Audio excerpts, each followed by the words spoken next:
Halo semuanya, saya Keiza Atin Azhara dari kelas 12-3 nomor absen 18.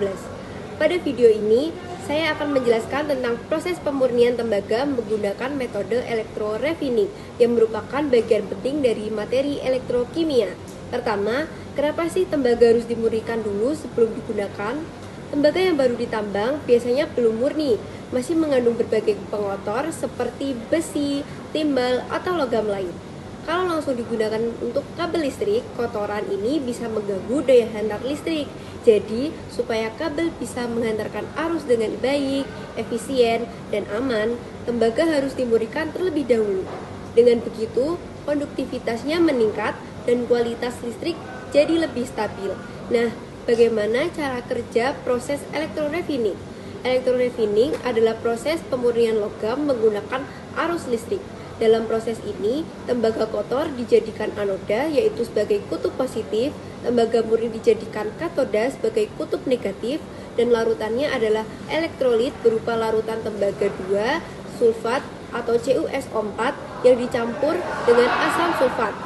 Saat arus listrik mengalir, tembaga dari anoda akan larut menjadi ion Cu2+, lalu bergerak menuju katoda dan menempel di permukaannya sebagai tembaga murni. Sementara itu, kotoran yang tidak bisa larut akan mengendap di dasar sel elektrolisis membentuk lumpur anoda. Hasil akhirnya, tembaga murni terkumpul di katoda dan siap digunakan.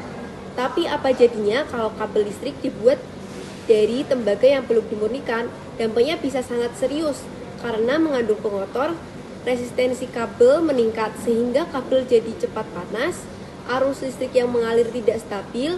Seperti contoh masalahnya yaitu lampu sering redup, berkedip, atau bahkan cepat rusak. Perangkat elektronik seperti charger atau laptop bisa panas berlebihan, lambat, bahkan rusak lebih cepat. Lalu sebagai seorang ahli material, bagaimana saya bisa mengevaluasi apakah tembaga tersebut sudah benar-benar murni? Ada dua hal yang bisa saya lakukan, yaitu satu, mengukur kadar kemurnian tembaga menggunakan alat laboratorium seperti spektroskopi, emisi, atau absorpsi atom untuk melihat ada tidak adanya logam pengotor. Kedua, mengukur konduktivitas listriknya, yaitu tembaga murni memiliki konduktivitas yang sangat tinggi. Kalau nilai konduktivitasnya rendah, berarti masih banyak pengotornya. Sekarang saya ingin mengajak masyarakat untuk lebih peduli terhadap kualitas kabel listrik. Teman-teman, kalian tahu nggak kabel listrik yang kita pakai di rumah sangat mempengaruhi keamanan dan efisiensi listrik. Kalau kabelnya terbuat dari tembaga yang tidak murni, bisa menyebabkan listrik boros, tidak stabil, bahkan menyebabkan kebakaran. Makanya, penting banget untuk memastikan bahwa kabel yang kita gunakan terbuat dari tembaga yang sudah dimurnikan dengan baik, agar listrik di rumah menjadi lebih aman, hemat, dan tahan lama. Itulah penjelasan dari saya tentang proses pemurnian tembaga melalui elektrorefining. Semoga bermanfaat dan mudah dipahami. Terima kasih.